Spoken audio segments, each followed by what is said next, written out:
beats.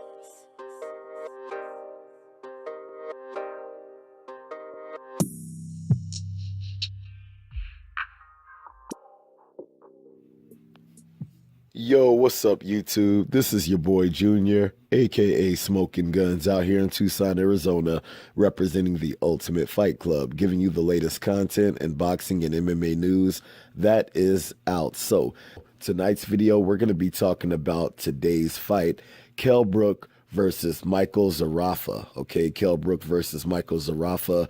It was a matchroom boxing event that was held in England, and need I say, it was a pretty lackluster fight. I was pretty excited for the card because I was wanting to see Josh Kelly on the card, but he ended up having to pull out due to injury, so I ended up just watching the KELL BROOK Michael ZERAFA fight. And need I say, it was not what I was expecting. I was really hoping to see a lot more from KELL BROOK, and they ended up making this fight for the mandatory to fight for the WBA Super Welterweight Championship belt, and that is being held by JARRETT HURD.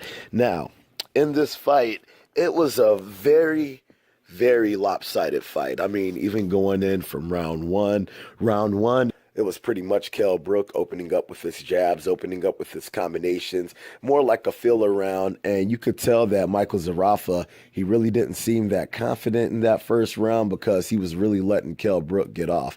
And going into the second round, you could see Michael ZERAFA started kind of coming into his groove. And the one thing that Michael ZERAFA was really good at during the whole fight was being able to land that counter right hand. That counter right hand was almost like money for him during the whole fight. The only problem for him was, dude, he didn't have no friggin' power, man. Like, if he had any kind of power, or if he was sitting down on that punch just enough, it might have got KELL BROOK to respect him just a little bit, or it might have even been able to hurt him a bit, but it didn't seem like that right hand had any power to be able to stop KELL BROOK from being able to run away with this fight, because all the way from round one, round two, round three, round four, it was pretty much the same thing. KELL BROOK, he was just getting into his groove with his combinations, getting into his rhythm, and you would see that Michael would have little spurts of trying to come into the fight, being able to land the jab. He had a very good jab going throughout the fight. He had a very good jab, very good counter straight, and his combinations, when he would actually let his hands go, his combinations were actually really decent. But the rhythm of KELL BROOK really offsetted everything that Michael was doing. He really couldn't get into any kind of groove, any kind of rhythm.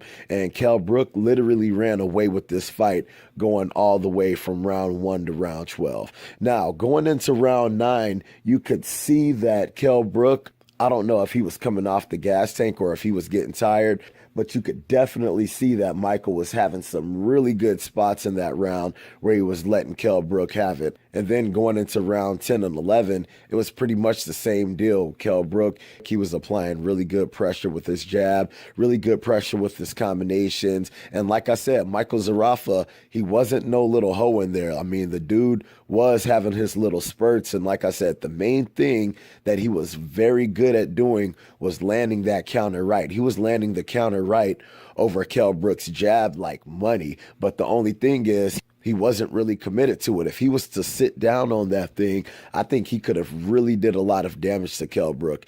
And if he would have tried to commit going to the body a little bit more, I think he would have really hurt KELL BROOK, because the one thing that happened in round 12, KELL BROOK was trying to coast the round out so he didn't put himself in any harm's way, and Michael ZERAFA really hurt him bad with a body shot. You could tell when he hit KELL BROOK with a body shot, man, it really hurt him, and he started pouring combinations on him, trying to get him up out of there, but you could just see the experience level from KELL BROOK. He was able to maintain his wits. He was able to make it out of there and pretty much able to box his way out of that round, and he ended up running away with a decision. I only gave the guy at the most 2 rounds, but you could argue giving him 2 rounds in that fight, man. But it was a very lopsided fight, but that fight really did not impress me with KELL BROOK. As a matter of fact, that fight showed me that KELL BROOK either needs to drop back down to 147, or I don't even know if he should be fighting anymore, man, because, dude, that was not a really good fight for him. Personally, I think he needs to drop down to 147, because if he's going into that 154-pound championship title run with a decision like that or with a performance like that, dude, there is no way he is even coming close to friggin' beating Jarrett Hurd, dude. Jarrett Hurd, with the way that he fights, that dude is like friggin' Michael Myers, man. That dude will friggin' walk through everything that Kell Brook did in that fight today, and he will friggin' beat the friggin' living daylights out of Kell Brook with that. To tell you the truth, I literally got every champion at 154 beating his ass with a friggin' performance like that, dude. If he tries to fight Jarrett Hurd, Jarrett Hurd is beating his ass. If he tries to fight Jermell Charlo's going to beat his ass. And if he tries to fight Jaime Munguia, dude, I think Jaime Munguia would friggin' maul his little ass, dude. Like, with the way that he fought that dude today, if he tried to fight Jaime Munguia like that, dude, Jaime Munguia would walk through that and straight friggin' slaughter his body and probably friggin' stop his ass in the first friggin' 3 rounds, dude. Like, I'm not really sure what's going to go on with Kell Brook, but I know he's got a new trainer and everything, and maybe with his performance, it could fall back a little bit on his trainer. Maybe they just need to click a little bit. But, dude, he definitely has a lot of stuff that he needs to work on before he ends up trying to fight a guy like Jarrett Hurd. Because if he does that, dude, Jarrett Hurd is going to hurt his ass bad, man.